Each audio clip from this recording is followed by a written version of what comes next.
Learn grammar through stories. A surprise trip to Paris.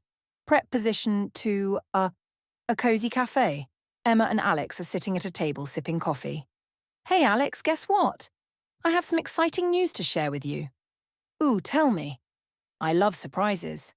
My parents and I are going to Paris on my birthday. No way. That's amazing.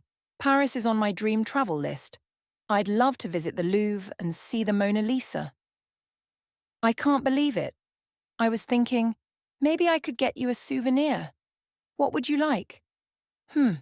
Maybe a cute Eiffel Tower keychain. Or something sweet. Some macarons. How long will you be away? I'll be there for a week. A few days later at Emma's home. I'm flying to Paris next Friday. My flight is at 10 a.m. I need to start packing. What should I bring? Definitely a good jacket. It can get chilly. And don't forget to take a power adapter for your phone. At the airport, Emma is holding her passport and boarding pass. Emma, texting Alex. About to board. Wish me luck. Alex, texting back. Have an amazing time. Don't forget to send me pictures. Emma is at the Eiffel Tower, taking a selfie and smiling. Paris is even more beautiful than I imagined. Can't wait to tell Alex all about it. Grammar point. How to use preposition to. We use to for direction or destination.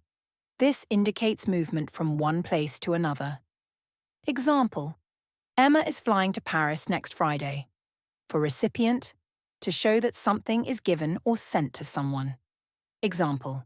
Emma sent a text to Alex. For a purpose or intention. To is used with verbs to indicate an action's purpose. Example. I need to start packing. For time.